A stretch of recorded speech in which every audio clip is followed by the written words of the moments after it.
Dice la palabra de Dios: Pedro, apóstol de Jesucristo, a los expatriados de la dispersión en el Ponto, Galacia, Capadocia, Asia y Bitinia, elegidos según la presciencia de Dios Padre en santificación del Espíritu, para obedecer y ser rociados con la sangre de Jesucristo. Gracia y paz os sean multiplicadas. Seguramente han escuchado del famoso libro de John Bunyan, El progreso del peregrino, donde en forma de alegoría este autor ha narrado la historia de un personaje cristiano quien transita su peregrinar por este mundo en busca de la ciudad celestial. Cristiano afligido por el peso de su pecado y ante la desesperada condición de estar perdido en sus pecados y esperando la ira venidera, es hallado por Evangelista, quien lo dirige a la puerta angosta, donde encontrará el camino a la ciudad celestial.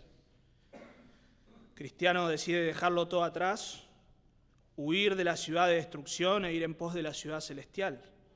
Sin embargo, comienzan los problemas. La familia es la primera que se burla de él, decide abandonarlo. Él decide ir en busca de la ciudad celestial, dejando a su familia quien no quiere acompañarlo. Personas se burlan, otros lo abandonan, lo desprecian. Otros parecen seguirlo, lo siguen por un breve tiempo, pero luego, ante las dificultades, vuelven atrás. Cristiano mismo se ve tentado a abandonar el camino, a desviarse de él en muchas ocasiones. Las diferentes dificultades que se encuentran en el camino de Cristiano representan las pruebas, las tentaciones, las dificultades que atravesamos cada uno de nosotros como cristianos en este mundo. Desánimo, dudas, pruebas, tentaciones que este mundo de vanidad, como dice el libro, la feria de las vanidades, ofrece, el engaño del legalismo, de la sabiduría humana, etc. Pero de una manera preciosa en cada una de estas oportunidades en que Cristiano se ve tentado a abandonar el camino o donde es seducido por diversas tentaciones, el personaje, o mejor dicho, el autor del libro, añade siempre a alguien que aparece para ayudar a Cristiano a recapacitar, para volver al camino. Cada uno de estos personajes le recuerda a Cristiano que no debe dejarse engañar por lo atractivo del mundo, por lo atractivo de las filosofías mundanas, de la sabiduría de este mundo, sino que debe poner su mirada en la ciudad celestial y correr hacia allá, pase lo que pase.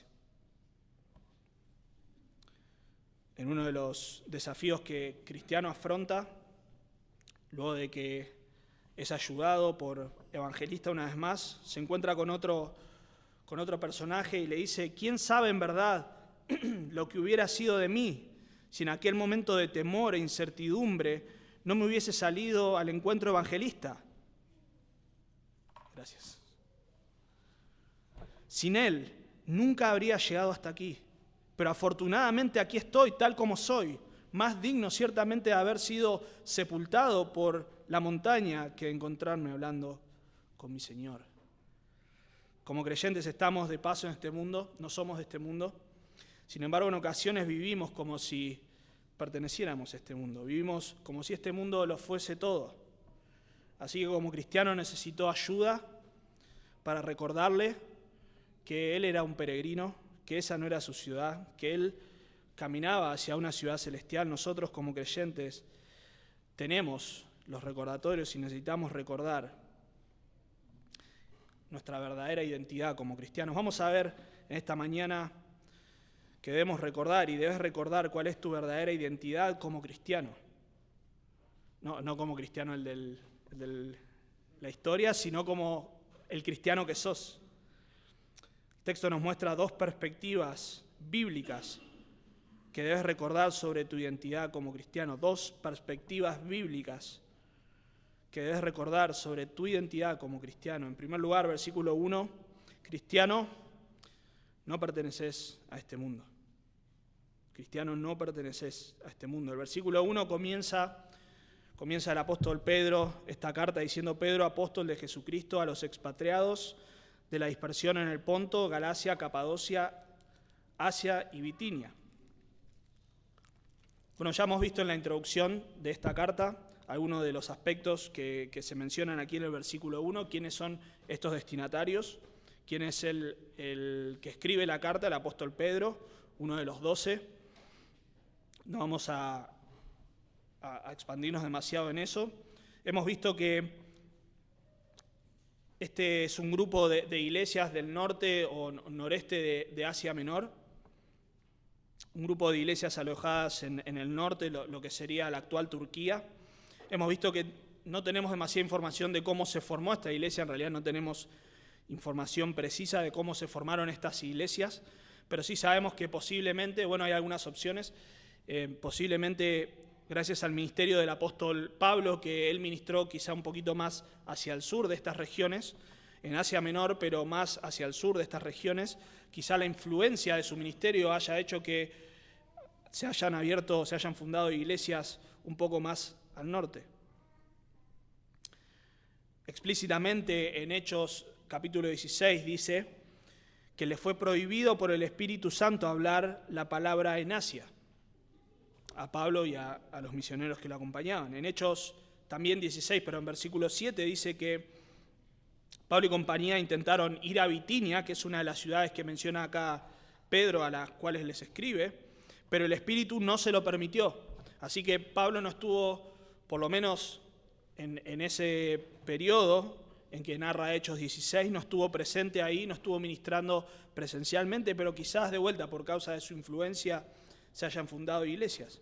También vimos que en Hechos capítulo 2, en Pentecostés, se mencionan varias de las ciudades que acá menciona Pedro, como personas que habían ahí de estas ciudades. Así que sabemos que allí hubo grandes conversiones, grandes en el sentido de cantidad. Posiblemente personas de allí hayan vuelto a sus ciudades y se hayan fundado iglesias, no lo sabemos con precisión. Sabemos que por el contexto estos hermanos estaban sufriendo, estaban siendo perseguidos, estaban siendo afligidos. No sabemos qué tipo de persecución era, no sabemos si realmente estaban corriendo riesgo sus vidas, aunque por capítulo 4, versículo 19, podemos inferir que quizá o ya estaban corriendo riesgo o estaban a punto de correr riesgo sus vidas. Dice el apóstol Pedro en 4:19, de modo que los que padecen según la voluntad de Dios encomienden sus almas al fiel Creador y hagan el bien. Bueno, posiblemente allí esté implicando que sus vidas corrían peligros.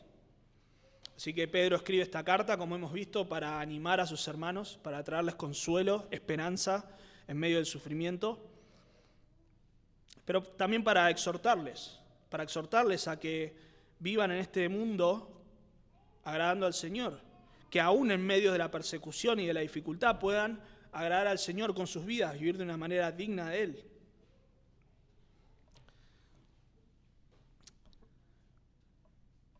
Pedro comienza esta carta ahí en versículo 1 dirigiéndose a este grupo de hermanos como los expatriados de la dispersión. El término ahí, expatriados, se refiere a alguien que vive temporalmente como forastero o residente. Un autor lo define como personas que residen con otros por un corto tiempo en un lugar extraño, no ciudadanos, sino moradores. Así que Pablo se está dirigiendo a un grupo de personas que está viviendo de manera temporal en un lugar que no es el suyo, en una ciudad que no es la suya. Son moradores temporales, viven ahí por un corto tiempo. Y aquí una posible traducción para este término expatriados es peregrinos, precisamente, peregrinos. Así que podemos decir que estos cristianos son peregrinos en esta tierra. Ahora, ¿qué nos dice esta forma de llamarlo de Pedro en cuanto a la condición de estas personas? Porque son peregrinos, pero ¿qué tipo de peregrinos? ¿Qué tipo de peregrinar era este?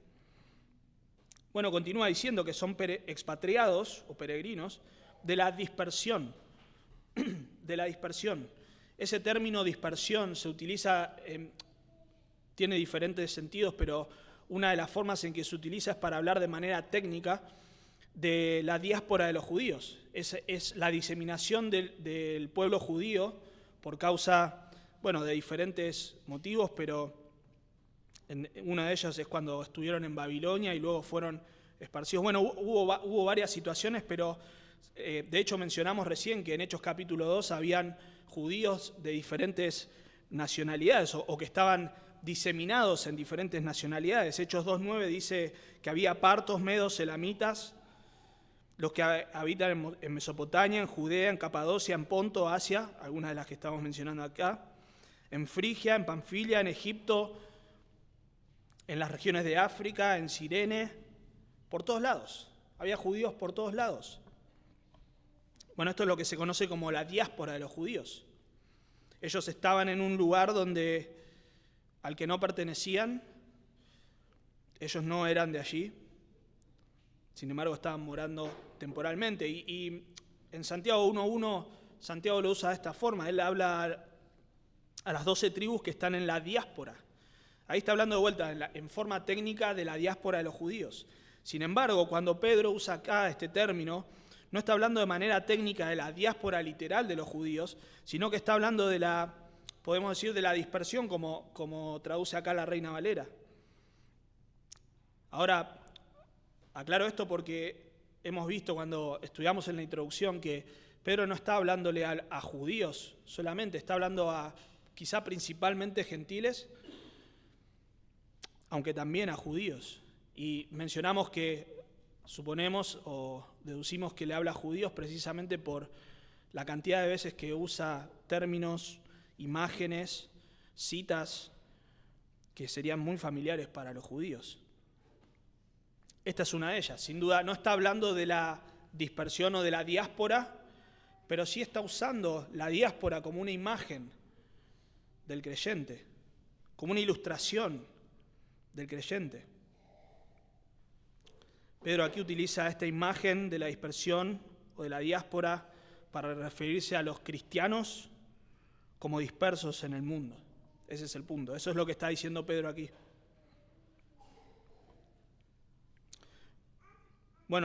Por el contexto también pudiéramos suponer que se está refiriendo, ya que hablamos de persecución, ya que el contexto habla de persecución, pudiéramos suponer que estas personas estaban siendo desposeídas, quitadas de sus hogares, pero la realidad es que si bien había persecución o a cierto grado de persecución, el texto no nos indica de ninguna manera que ellos estaban siendo quitados de sus casas. Pudiera ser en alguna ocasión, pero no parece ser el factor común del grado de persecución. Así que lo más natural, como dijimos recién, es que Pedro esté usando esta imagen de peregrinos de la diáspora para usarlo como justamente una imagen, una ilustración de los creyentes morando en esta tierra, dispersos en una tierra que no le pertenece. Así como los judíos estaban residiendo temporalmente en una tierra que no era la suya, con personas que no eran de su nación, con costumbres que no eran las suyas, así el creyente mora temporalmente en una tierra que no es su tierra, rodeado de personas que no son de su ciudadanía, con costumbres que no son las suyas, con principios, creencias que no son las suyas. El Señor Jesús dijo en Juan 17, yo les he dado tu palabra y el mundo los aborreció. ¿Por qué los aborreció? Porque no son del mundo, como tampoco yo soy del mundo. No ruego que los quites del mundo, sino que los guardes del mal.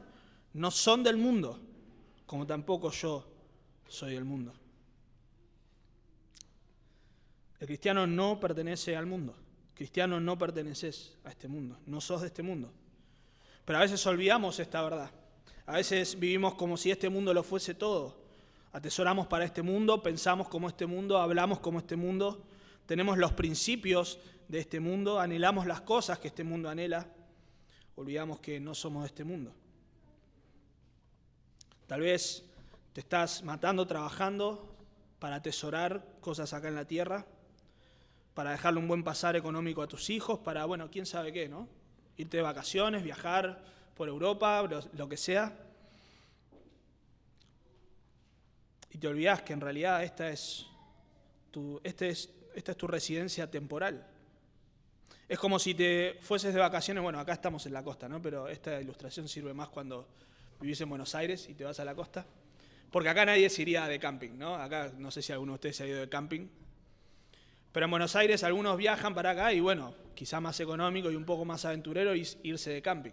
Ahora imagínate que alguien viaja de Buenos Aires y viene al camping, acá en Santa Teresita, y empieza a preparar la carpa y empieza a rastrillar, y de repente empieza a pintar la parrilla para que quede más linda y empieza a arreglar el alambrado y empieza a hacer una platea.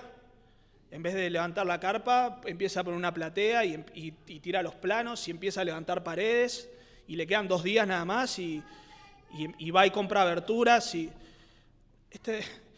Estás por 10 días nada más. No tenés que hacer un castillo, es tu residencia temporal, viniste por 10 días.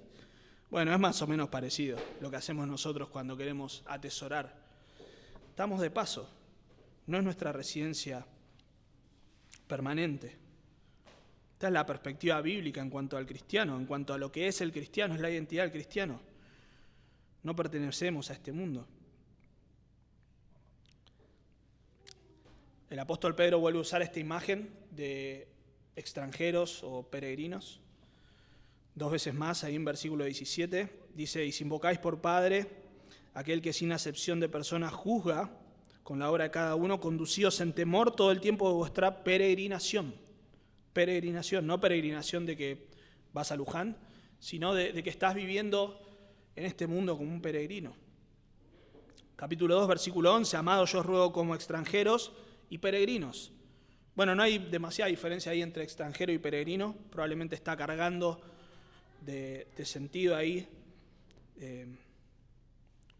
pero esa es la idea, somos extranjeros, peregrinos en esta tierra, no pertenecemos a este mundo. ¿Vivimos en el mundo? Sí, obviamente, no estamos flotando en una nube, pero no pertenecemos a él. Estamos temporalmente residiendo en el mundo, pero no es nuestro hogar permanente. El apóstol Pablo dice en Filipenses capítulo 3, 20, que nuestra ciudadanía está en los cielos, de donde también esperamos al Salvador, el Señor Jesucristo. Esa es nuestra ciudadanía. En Colosenses dice que tenemos que poner la mirada en las cosas de arriba, no en las de la tierra. Si sos creyente, no pertenecés al mundo.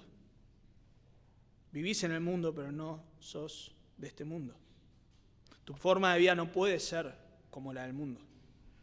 Tus aspiraciones no pueden ser las mismas que las del mundo. Tu esperanza no puede ser o no puede estar anclada en cosas de este mundo. Por eso, una pequeña aplicación es que no puedes usar tus recursos para tener un mayor disfrute en este mundo como si lo fuese todo. Tenés que utilizarlos para hacer tesoros en los cielos, dice el Señor Jesús en Mateo capítulo 6. No hagáis tesoros en la tierra, donde la polilla y el orín corrompen, y donde ladrones minan y hurtan, sino haceos tesoros en los cielos, donde ni la polilla ni el orín corrompen, y donde ladrones no minan ni hurtan. Así que una implicación, podríamos decir, y aplicación, es que si no somos de este mundo, si estamos de paso, no deberíamos atesorar para este mundo. Sin embargo, aunque obviamente es una aplicación válida, el apóstol Pedro tiene otro objetivo en mente. Cuando él los llama peregrinos o expatriados de la dispersión, tiene otra cosa en mente. Nosotros vemos cómo normalmente el apóstol Pablo hace esto. Bueno, es común también, vemos que acá Pedro lo hace, pero normalmente cuando comienza la carta, inclusive a veces en las salutaciones, ya va dejando pistas de lo que va a tratar a lo largo de la carta. Bueno, no es la salutación, pero en la oración de Colosenses capítulo 1, versículo 9, el apóstol Pablo ora y les dice a los colosenses que ora para que ellos sean llenos del conocimiento de la voluntad del Señor en toda sabiduría e inteligencia espiritual. ¿Para qué? Para que puedan andar como es digno del Señor. ¿Y de qué va a hablar a lo largo de todo Colosenses? Bueno, precisamente de eso, de cómo ellos deben andar de manera digna del Señor y de cómo ellos necesitan la sabiduría que solo proviene de Cristo para vivir de esta forma. Así que normalmente, ya sea en la salutación o en la oración, lo mismo ocurre en Efesios, cuando va a hablar de todas las riquezas espirituales que tenemos en Cristo. Comienza el capítulo 1 hablando de esas riquezas espirituales y luego va a aplicar eso a la situación de los efesios. Así que acá el apóstol Pedro nos deja algunas pistas de lo que va a tratar más adelante. Los creyentes que sufren en este mundo son peregrinos, no pertenecen a él, están de paso. ¿Qué significa vivir como extranjeros, como peregrinos en este mundo? Bueno, por la carta significa al menos dos cosas. En primer lugar, habla de un modo de vivir que demanda el hecho de que como creyente no seas de este mundo. El creyente no pertenece al mundo, por lo tanto su conducta y su carácter deben reflejar su verdadera naturaleza o su verdadera nacionalidad, mejor dicho. Leíamos, ¿no? En versículo 17, dice: invocás por Padre aquel que sin acepción de personas juzga según la obra de cada uno, conducidos en temor todo el tiempo de vuestra peregrinación, sabiendo que fuiste rescatados, bueno, etcétera, ¿no? Continúa. Según el texto, ya que somos peregrinos, debemos vivir cada día nuestras vidas con temor al Señor, o en el temor del Señor. Si el mundo cree que es ridículo mantenerte virgen hasta el matrimonio, bueno, no importa, eso es lo que piensa el mundo. Nosotros tememos al Señor, no tememos lo que dice el mundo. O sea, hay presiones, por supuesto, nos presiona cuando el mundo cree algo y nos quiere imponer eso y quiere que nosotros lo hagamos, pero nosotros, no importa, tememos al Señor, no tememos lo que dice el hombre.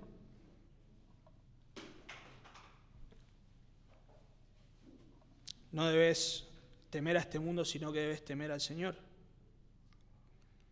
Vivir como un peregrino también, según capítulo 2, afecta nuestra forma de vivir en nuestra lucha contra el pecado. Dice: amados, yo os ruego como extranjeros y peregrinos que os abstengáis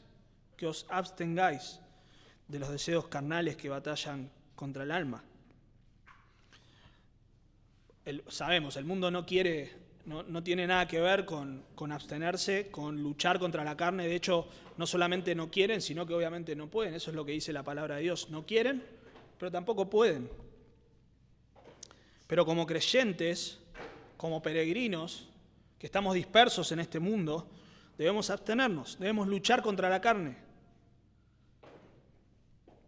Efesios capítulo 2 dice que nosotros, antes del Señor, cuando estábamos muertos en nuestros delitos y pecados, andábamos en otro tiempo en ellos, y ese andar habla de continuidad, de practicar.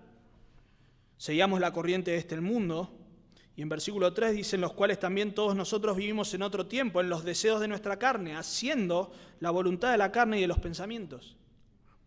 Vivíamos de esa forma, pero ahora ya no. El mundo no piensa en luchar contra los apetitos de la carne. De hecho, hablando de la inmoralidad y de la sexualidad, cada vez más se está abogando por no reprimir, incluso en las infancias. Es terrible. Bueno, las infancias, ya me colé. Se puede evitar eso, ¿no? En los niños, ahí está. Feliz día de las infancias, es terrible eso. Bueno, en los niños. Es tremendo. Ya directamente no solamente es que no deben reprimir, sino que directamente deben dar rienda suelta. Es natural, es algo biológicamente natural y es correcto. ¿Por qué lo vas a reprimir? Aplicándolo a otra cosa, cuando una persona se enoja, en el mundo, ¿qué se dice? Bueno, vos cantale a las 40, decile todo lo que pensás, cantale a las 40. Bueno, como creyentes sabemos que no, que si nos enojamos con alguien no podemos ir y cantarle las 40 o insultarlo o lo que sea. Debemos tener dominio propio, debemos airarnos pero no pecarnos. Debemos hablar sabiamente, evaluando cada palabra para saber cómo la otra persona la va a recibir. No con dureza, no con rudeza, con amor, con gracia. Es completamente opuesto a lo que el mundo propone. El mundo no lucha contra los apetitos de la carne. Esta es la característica del mundo, se rige según los apetitos de la carne. No quieren ni pueden luchar. Hemos mencionado Filipenses capítulo 3, ¿no? Nuestra ciudadanía está en los cielos. Pero lo cité mal, y no lo hice a propósito, pero menos mal que lo hice mal, porque el versículo comienza diciendo, más nuestra ciudadanía está en los cielos. No dice dice más nuestra ciudadanía. Y ese más hace un contraste. ¿Con qué? Bueno, con lo que viene hablando antes sobre estos enemigos de la cruz de Cristo. Y acá está el contraste. Dice en versículo 18, capítulo 3 de Filipenses, porque por ahí andan muchos de los cuales os dije muchas veces, y aún ahora los digo llorando, que son enemigos de la cruz de Cristo. Versículo 19, el fin de los cuales será perdición, cuyo Dios es el vientre, y cuya gloria es su vergüenza, que solo piensan en lo terrenal. Más nuestra ciudadanía está en los cielos. Ahí está el contraste. En contraste con los enemigos de la cruz de Cristo, estas personas solamente piensan y pueden pensar en lo terrenal. Más nuestra ciudadanía es de los cielos. Nosotros no podemos pensar así. Nosotros tenemos una esperanza, ahí dicen Filipenses también, y es que un día vendrá el Señor y transformará nuestro cuerpo de humillación. Entonces, no podemos vivir como si perteneciéramos a este mundo. Pedro dice en su segunda carta, capítulo 3, versículo 11, puesto que todas estas cosas han de ser desechas, ¿cómo no debéis vosotros andar en santa y piadosa manera de vivir, esperando y apresurándoos para la venida de Dios, en el cual los cielos encendiéndose serán deshechos y los elementos siendo quemados se fundirán? Todo esto va a perecer. Todo esto está destinado a perecer. El mundo va a pasar. ¿Cómo vamos a vivir según los parámetros del mundo? ¿Cómo vamos a vivir atesorando para el mundo? Así que el cristiano no se aferra al mundo porque sabe que es pasajero, sabe que su ciudadanía está en los cielos. Como cristiano debes recordar que no perteneces a este mundo. Esto es lo que la palabra de Dios enseña. Por eso, hermanos, no debemos amoldarnos a este mundo. No debemos tomar la forma del mundo, dice Pablo en Romanos capítulo 12. Si en el trabajo el jefe no está, ¿cómo dice el dicho? El gato no está y los ratones bailan, ¿no? Bueno, no le digas gato a tu jefe, porque probablemente te despida, pero es normal. Si no está el jefe, bueno, todos nos tiramos a menos, nos quedamos ahí. Si no se puede tomar mate en la oficina, cuando no está el jefe, ¿qué hacemos? Tomamos mate, obvio. Bueno, pero así se rige el mundo, no los creyentes. No es lo que Dios dice que nosotros debemos hacer. Nosotros debemos trabajar como para el Señor y no para los hombres.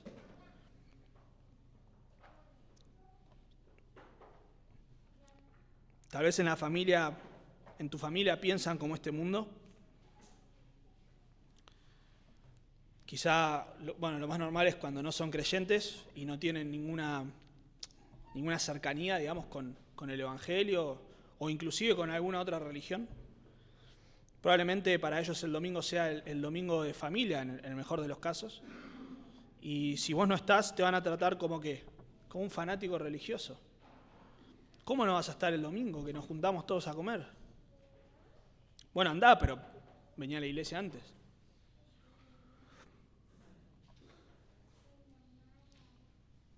Y aquí es quizás donde más presión hay. Bueno, hay en diferentes aspectos de la familia, ¿no? Si hay un cónyuge que no es creyente, seguramente va a haber ahí un gran problema.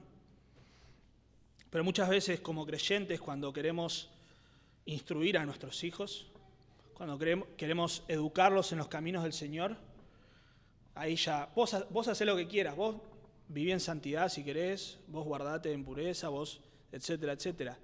Pero no le vas a decir a tus hijos que no salgan a bailar, que estás creando un bicho raro.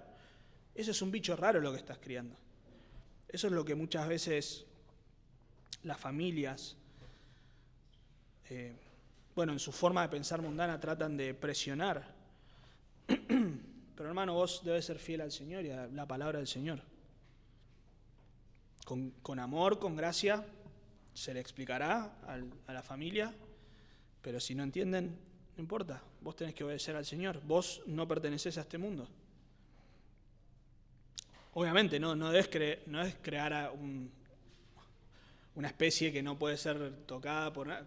Obviamente vivimos en este mundo y debemos compartir con gente de este mundo, debemos influenciar al mundo, debemos ganar al mundo, pero debemos vivir según los principios de la palabra de Dios. Pero el hecho de estar dispersos no solamente implica o afecta nuestra forma de vivir, nuestra conducta, nuestro carácter, sino también la esperanza del creyente. Es lo que una de las razones principales por las que Pedro escribe. Entender que estamos de paso en el mundo, que nuestra residencia no es permanente aquí, y en cambio que nos aguarda una ciudad celestial, una esperanza gloriosa, nos ayuda justamente a tener esperanza. Versículo 4. Leo del versículo 3. Dice: bendito el Dios y Padre de nuestro Señor Jesucristo, que según su grande misericordia nos hizo renacer para una esperanza viva, por la resurrección de Jesucristo de los muertos, para una herencia incorruptible, incontaminada e inmarcesible, reservada en los cielos para vosotros. Versículo 5.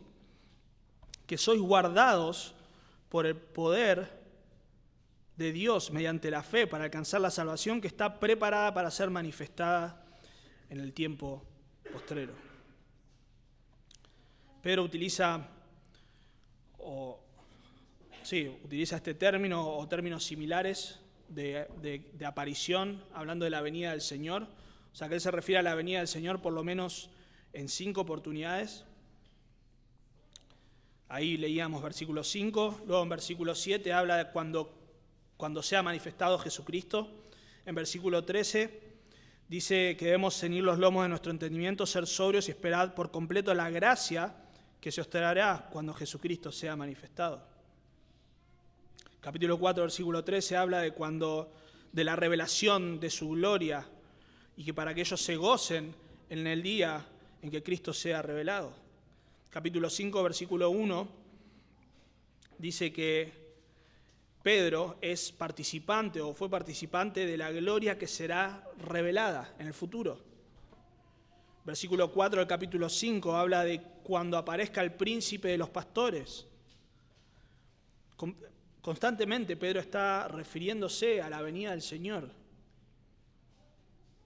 Y eso es lo que trae esperanza, que un día veremos al Señor, que un día ya todo esto que es pasajero justamente pasará y estaremos en la presencia del Señor por siempre. Por eso, hermanos, no debes vivir como si este mundo lo fuese todo. Si vivimos aferrados a este mundo, por supuesto que vamos a tener aflicción, por supuesto que vamos a tener dolor, desesperanza, pero si nosotros nos aferramos al Señor y a la esperanza gloriosa, también vamos a tener aflicción, pero con la diferencia de que vamos a tener esperanza y gozo en medio de la aflicción. O sea, de la aflicción no vamos a poder escapar de ninguna manera, pero sí podemos tener esperanza y gozo en medio de la aflicción. Dice en el capítulo 5, versículo 10, que el Dios de toda gracia nos llamó a su gloria eterna en Jesucristo. Ahí está el contraste. Este mundo es pasajero, pero la gloria del Señor y estar en su presencia es eterno. Si miramos en comparación, ¿cuánto podemos vivir? ¿Cuántos años podemos vivir? ¿90, 90 y pico? Yo no creo que llegue a los 90, pero suponiendo que sí. Y en comparación de la eternidad, ¿cuánto es? Bueno, no entra en nuestra mente el concepto de eternidad. No entra en nuestra mente. En el famoso sermón de Jonathan Edwards, Pecadores en manos de un Dios airado, Jonathan Edwards, de una forma hermosa pero a la vez terrible, narra los tormentos del infierno en sus palabras. Y uno de los aspectos que más llama la atención es cuando describe precisamente el estado de sufrimiento de los incrédulos en el infierno, pensando en la eternidad. Bueno, yo hice una pequeña adaptación, adaptándola, pero no al infierno, sino al cielo, todo lo contrario. O sea, pensando en la eternidad desde una perspectiva del disfrute. Así que no me apedreen si no está del todo bien, pero dice algo así. Es sumamente dichoso disfrutar por un instante de la gracia y las bendiciones de la bondad del Dios rico en misericordia. Pero las bendiciones las disfrutarás por toda la eternidad y de una manera que en este mundo nadie jamás lo podrá hacer. Cuando mires hacia el futuro, verás una larga eternidad, una duración sin fin delante de ti, que avivará aún más el gozo y la dicha de disfrutar por siempre en tal estado de bendición, sin la presencia de nada que amenace ni atenúe por siquiera un segundo tal estado indescriptible. Comprenderás que pasarás largos millones y millones de siglos disfrutando y siendo objeto de la infinita misericordia de un Dios bondadoso. Y cuando llegues a este punto, luego de millones y millones de siglos, cuando llegues a este punto, cuando hayas pasado muchas eras en este estado, sabrás que es apenas un pedacito de lo que todavía falta. De manera que tu dicha será verdaderamente infinita. Oh, ¿quién pudiera expresar lo que es el estado de un alma en tales circunstancias? Todo lo que pudiéramos decir de ellas es apenas un débil y muy deficiente y apagada representación. Es inexpresable e inconcebible, no entra en nuestras mentes. Porque cuán preciosa, oh Dios, es tu misericordia. Ese es lo que nos espera. Y en comparación de eso, un periodo, como dice el apóstol Pedro, por poco tiempo, padecer por poco tiempo, bueno, es justamente incomparable. Yo me lo salteé, pero el apóstol Pablo dice en Romanos que en comparación con las aflicciones presentes, bueno, la gloria eterna es incomparable. Acá está. Se los leo porque es hermoso. Dice, el Espíritu mismo da testimonio a nuestro espíritu de que somos hijos de Dios. Y si hijos, también herederos de Dios y coherederos con Cristo. Esto es lo que nos espera. En un sentido es lo que ya somos, pero es lo que nos espera. Si es que padecemos juntamente con Él, para que juntamente con Él seamos glorificados. Romanos 8:18, pues tengo por cierto que las aflicciones del tiempo presente no son comparables con la gloria venidera que en vosotros ha de manifestarse. Hermoso. Estamos de paso, somos peregrinos. En comparación con la gloria que nos espera, el sufrimiento que podamos tener en este mundo es nada y menos que nada. Así que, hermanos, si estás pasando por un periodo de prueba, de aflicción, debes recordar que el Señor está con vos. Debes recordar que debes mantenerte firme en el Señor. Debes recordar que la gloria que te espera es mucho mayor e incomparable con la aflicción que estás pasando. Ya sea que esa aflicción provenga de, como en el caso acá de 1 Pedro, de persecuciones o otro tipo de pruebas, el Señor está con vos. Pero también pensá la necedad de ceder ante la presión. Recuerdan que cuando vimos en la introducción dijimos que una de las formas que los creyentes tenían, y hoy también tienen, de huir de la persecución, ¿cuál es? Bueno, ceder ante la tentación. Si todo el mundo en el trabajo me burla porque no voy a bailar con ellos, bueno, voy a bailar y ya está. Ya no se van a burlar más, ya no voy a ser más el bicho raro. Pero es necio ceder ante la presión y vivir como el mundo. A veces los creyentes cedemos, pecamos, no estamos dispuestos a sufrir, pero déjenme decirles que bíblicamente hablando, si una persona no está dispuesta a sufrir por Cristo, quizá momentáneamente podemos ser tentados. Como dije, un creyente genuino, fiel, puede ceder momentáneamente ante la tentación. Pero si una persona no está dispuesta a sufrir por Cristo, la palabra de Dios dice que no es digno de Él. El Señor dijo que el que se avergüence de Él, Él se avergonzará de Él en el día del juicio. Por eso debes examinar tu corazón si estás dispuesto a sufrir por causa de Cristo. Si no lo estás, probablemente es que no seas creyente. Así que necesitas recapacitar, pensar en tu corazón, examinar tu corazón, reconocer que sos pecador, pecadora, que necesitas de Cristo e ir a Él en arrepentimiento y fe. Como dije, no hay opción. El sufrimiento es parte necesaria de la experiencia del ser humano. Ya sea que vayas a Cristo en arrepentimiento y fe, vas a sufrir por causa de Cristo, pero si no vas a Cristo en arrepentimiento y fe, vas a sufrir la ira de Dios por los siglos de los siglos. Te animo a que leas, después voy a ver si lo puedo pasar, el sermón de Jonathan Edwards, específicamente en ese momento en que habla de la eternidad, y el sufrimiento de la eternidad es realmente apabullante, es terrible. ¿Por qué los cristianos no pertenecemos a este mundo? Bueno, vimos que son dos perspectivas bíblicas que debes recordar sobre tu identidad como cristiano. En primer lugar, no pertenecemos al mundo. ¿Por qué no pertenecemos al mundo? Vemos la segunda perspectiva.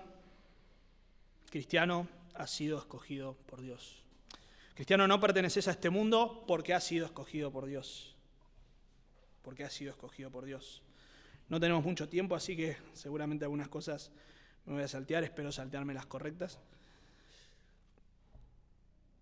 El texto continúa en versículo 2 diciendo: elegidos según la presciencia de Dios Padre en santificación del Espíritu para obedecer y ser rociados con la sangre de Jesucristo, gracia y paz, o sea, multiplicadas.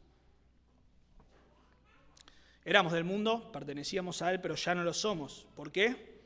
Bueno, versículo 2 lo dice, porque somos escogidos por Dios. Ahora, si bien, no sé si alguien tiene la NBI ahí, pero si tienen la NBI van a ver que la palabra escogidos no está en el versículo 2, sino que está en el versículo 1. Bueno, la realidad es que literalmente podría leerse: Pedro, apóstol de Jesucristo, a los elegidos, expatriados de la dispersión, etc. Bueno, por una cuestión de... porque la posición ahí está enfatizando precisamente el aspecto de que son elegidos. Ahora, por una cuestión de lógica o de orden, en español queda mucho mejor en el segundo. ¿Por qué? Porque en el versículo 2 justamente va a hablar de la elección. Entonces, menciona la elección en versículo 1, pero luego la desarrolla en versículo 2. Pero está enfatizando que son elegidos. Estos peregrinos son elegidos por Dios. Bueno, acá tenemos la doctrina hermosa de la elección. Difícil, resistida, pero doctrina hermosa de la elección. Es hermosa porque nos humilla. Saber que Dios nos ha elegido, que nos escogió desde antes de la fundación del mundo, nos quita todo mérito. Nos quita todo mérito y es hermosa porque exalta la misericordia y la gracia de Dios.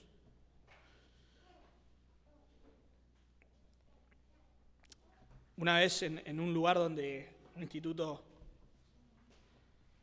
un instituto donde creen en la elección condicional, ahora vamos a explicar bien esto, pero una persona me dijo: no, la doctrina de la elección no está en la Biblia. ¿Cómo no está en la Biblia? No, es antibíblico, no está en la Biblia. En ningún lugar dice que somos elegidos. Digo, bueno, no sé qué Biblia tenés, pero por todos lados dice que somos escogidos. Efesios capítulo 1, versículo 4, según nos escogió en Él antes de la fundación del mundo. Versículo 5, en amor habiéndonos predestinado. Similar, no es lo mismo, pero similar a la elección. capítulo 8 de Romanos, dice que a los que aman a Dios todas las cosas le ayudan a bien. Esto es a los que conforme a su propósito, es clave esto, su plan, su designio, son llamados. Porque a los que antes conoció también los predestinó. Hechos 13:48, que creyeron todos los que estaban ordenados para vida eterna. 2 Tesalonicenses 2. Pero nosotros debemos dar siempre gracias a Dios respecto a vosotros, hermanos amados de Dios, que Dios os haya escogido desde el principio. Y no solo esto, sino que a los creyentes se les llama escogidos.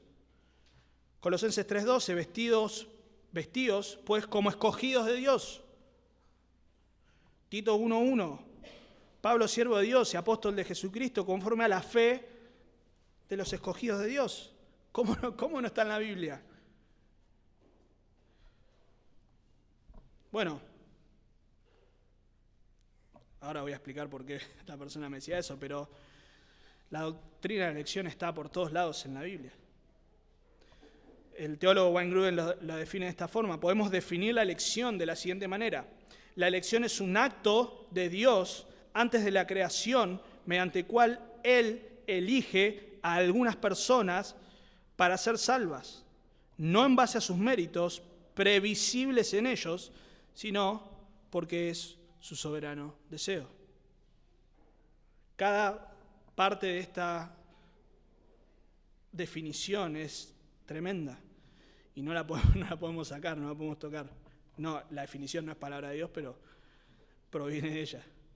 Es un acto de Dios antes de la creación del mundo, mediante el cual Él elige a algunas personas para ser salvas, no en base a sus méritos previsibles en ellos, sino porque es su soberano deseo. Ahora, esta persona me decía eso porque, no sé si les ha pasado personas que quieren ser más, como se dice, más papistas que el Papa, ¿no? Que realmente no entienden cuál es la discusión. Entonces, bueno, la realidad es que lo que nosotros llamaríamos arminianos, por así decirlo, creen en la elección. En ese lugar creen en la elección.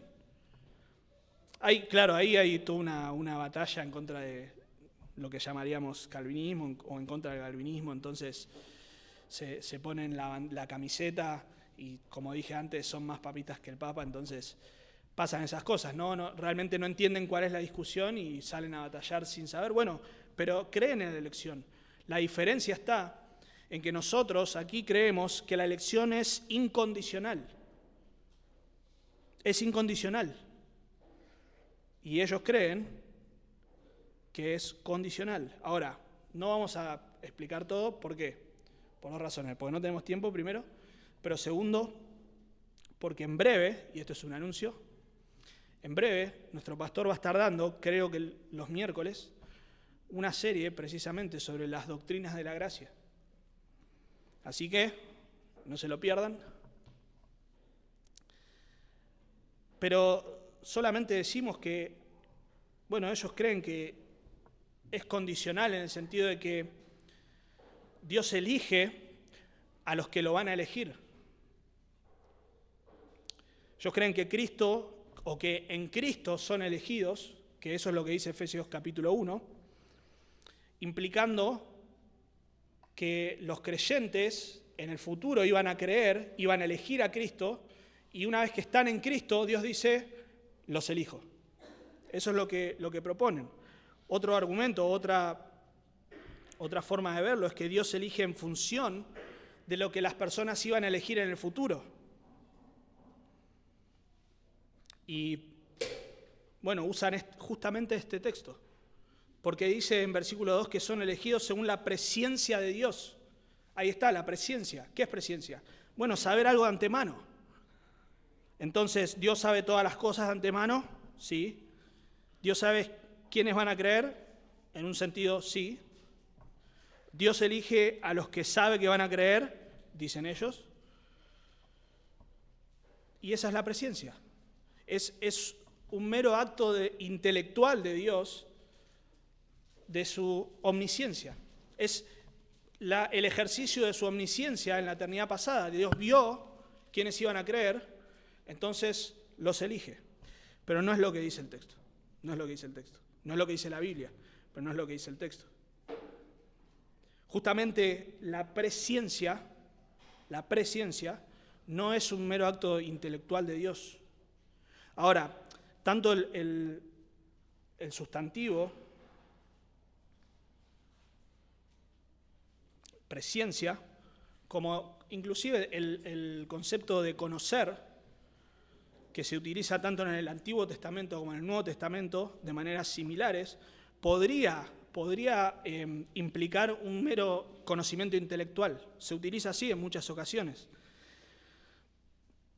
Pero la realidad es que aplicado a la salvación no significa eso. Porque, bueno, el término conocer en el Antiguo Testamento habla más que de algo intelectual. De hecho, se utiliza como un eufemismo para hablar de las relaciones sexuales.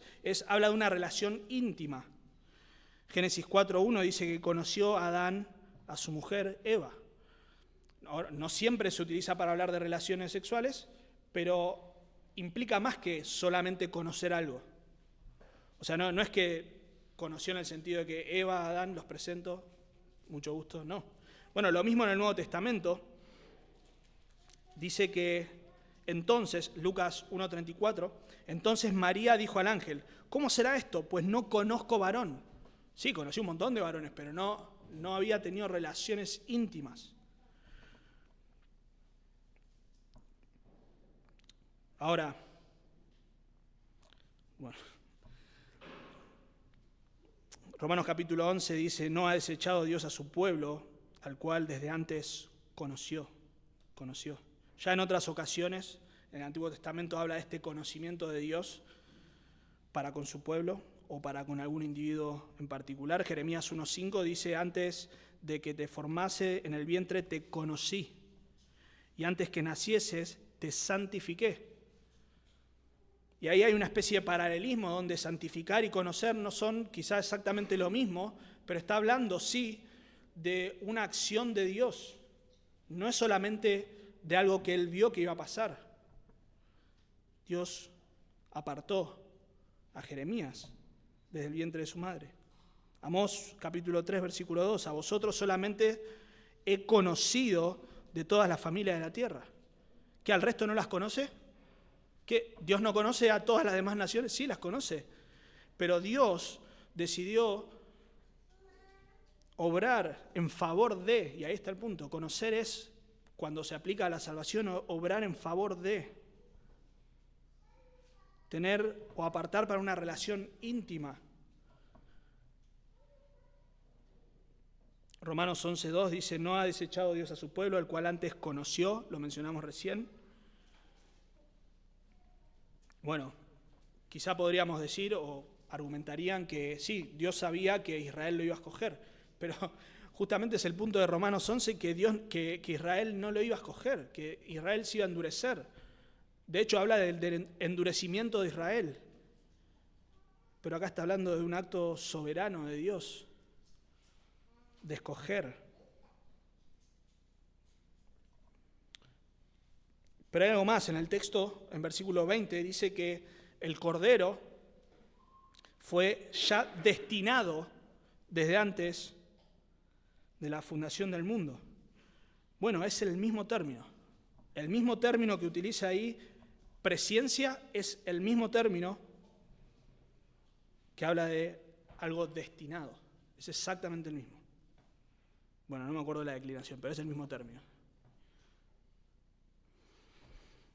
Así que en ambos casos no implica que solamente, bueno, alguien agarraría el versículo 20 y diría, bueno, Dios ya sabía que Jesús iba a morir en la cruz. Bueno, ahí está. No es así.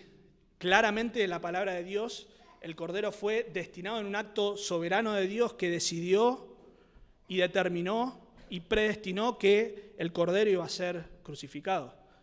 Si no, estaríamos yendo en una línea muy delgada con la herejía, porque estaríamos diciendo que en realidad las cosas pasaron como pasaron y todo fue desembocando en que el Cordero fue a la cruz y Dios dijo, bueno, está bien, ese plan me gusta, está bien, hagamos así. Bueno, no es así.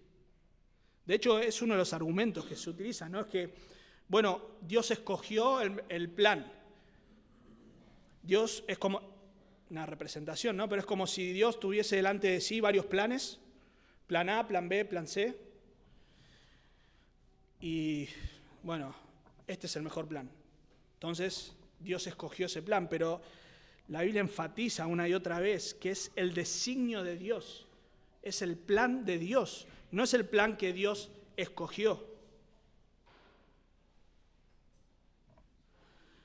Así que la palabra de Dios enfatiza que la elección es un acto de la soberanía de Dios. Dios elige a quien Él quiere salvar. Efesios 1 dice que somos escogidos, predestinados, según el puro afecto de su voluntad. Entonces, ¿según qué elige? ¿Según lo que Él iba a ver? No, según el puro afecto de su voluntad.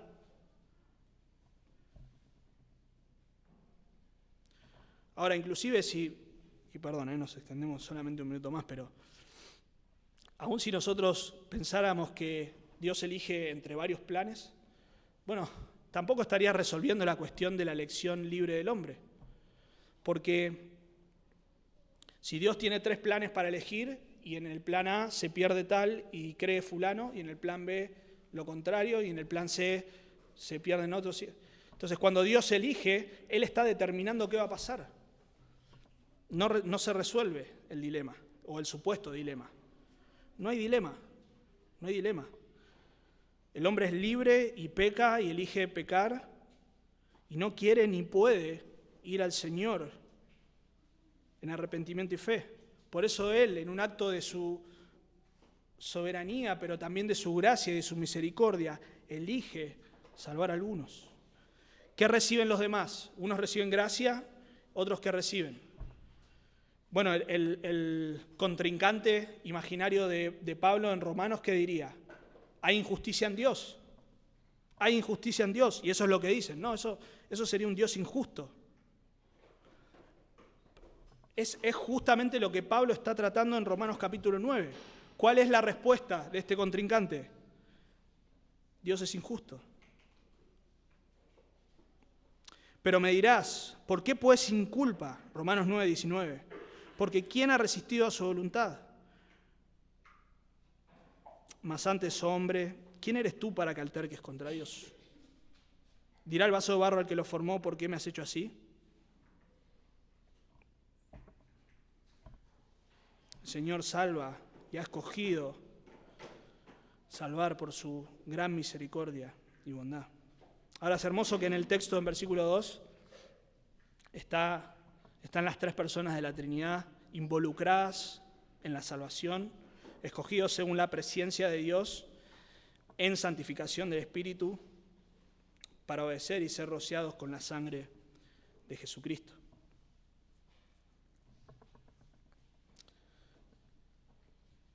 Somos extranjeros y peregrinos en este mundo, no porque seamos mejores que los demás. Eso no es una conclusión lógica de la elección. Esa es una mala comprensión de la elección.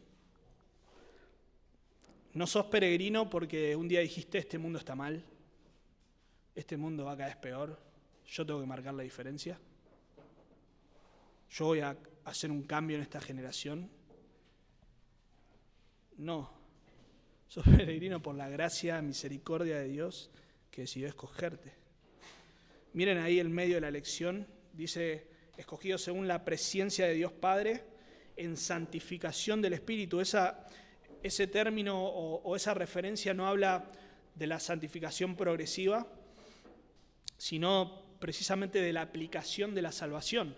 Cuando nosotros pensamos en la elección, pensamos en la eternidad, lo que diríamos eternidad pasada, pero hay un momento en el tiempo en el que Dios te salva, en el que el Espíritu Santo obra y, como dice ahí en versículo 2, te santifica en el sentido de que te aparta, de que obra para que vos puedas responder con fe y aplica la salvación. Por eso continúa diciendo santificados o santificación del Espíritu para obedecer. Esa es la obra de santificación del Espíritu, te aparta para la obediencia. Literalmente es para la obediencia, para la obediencia. Ahora, Menciono esto porque si nosotros pensamos en para obedecer, quizá pensaríamos en la obediencia al Señor en términos de santificación, ¿no? Obedecer a Dios haciendo esto, obedecer a Dios haciendo aquello. Pero no está hablando de eso, sino que está hablando de la obediencia a la respuesta del Evangelio. Y así es como la palabra de Dios habla del Evangelio. El Evangelio es un llamado, es una invitación, pero también es un mandato. Dice Hechos 17:30 que Dios, habiendo pasado por alto los tiempos de esta ignorancia, ahora manda a todos los hombres en todo lugar a que se arrepientan. Así que el Espíritu Santo obra en nosotros para que podamos responder en obediencia y fe. Y dice el texto, y ser rociados con la sangre de Jesucristo. Bueno, ahí está refiriéndose a Éxodo 24, cuando el pueblo de Dios hace un pacto, o Dios hace un pacto con su pueblo. El pueblo se compromete a obedecer a Dios.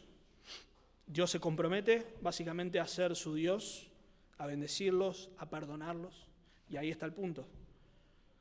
Somos rociados con la sangre de Jesucristo, implica que somos perdonados, somos limpios.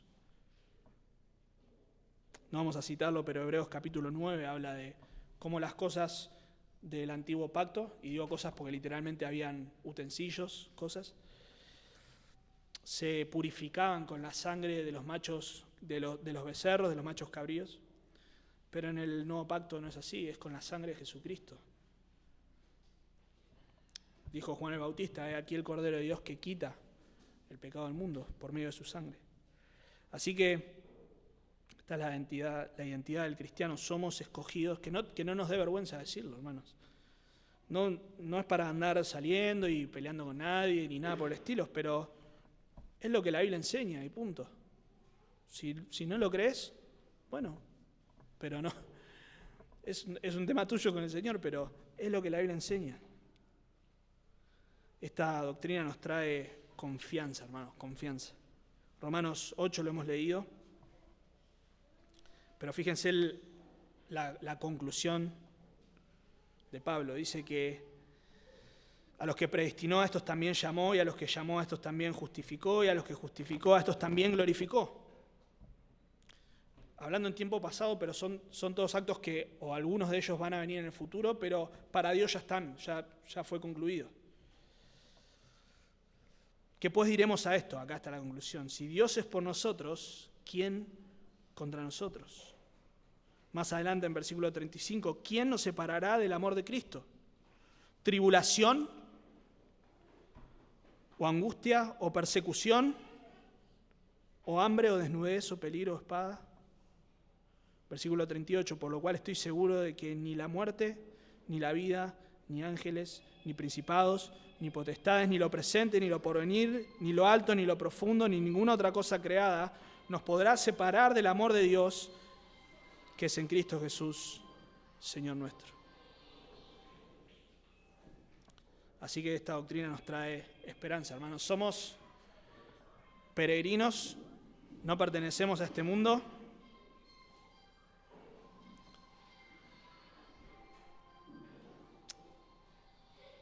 Cristiano, no perteneces a este mundo. Y cristiano, Dios te ha escogido para salvación. Ahora, como dijimos, esta doctrina nos trae consuelo, hermanos. Si estás sufriendo, si pensás que no vas a poder soportar, esta cadena de oro de Romanos capítulo 8 te trae confianza. Si Dios te ha elegido, te ha predestinado, Él te va a guardar. Ninguno de los que Él ha llamado va a perecer.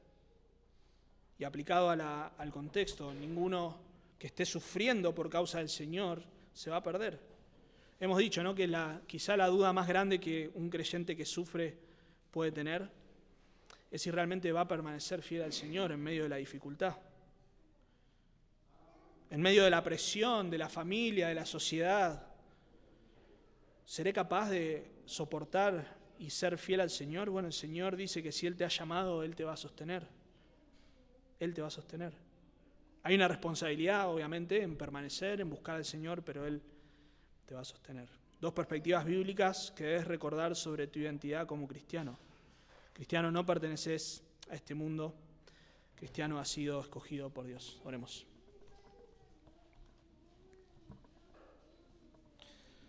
Padre, te damos gracias en esta mañana.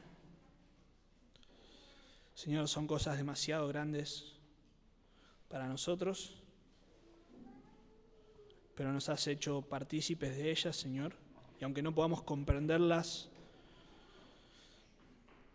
a la perfección, las creemos, las abrazamos por fe. Señor, queremos vivir en este mundo reconociendo que no pertenecemos a Él,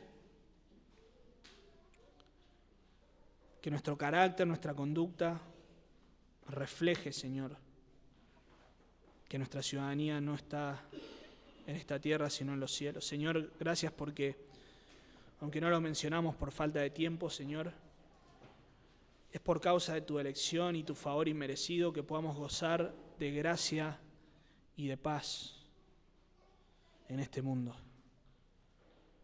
Y particularmente pensando en el contexto de estos hermanos que estaban sufriendo, qué paradójico pensar, Señor, que estos hermanos perseguidos podrían disfrutar de la gracia y la paz que proviene de ti, Señor. Te damos gracias. En Cristo Jesús. Amén.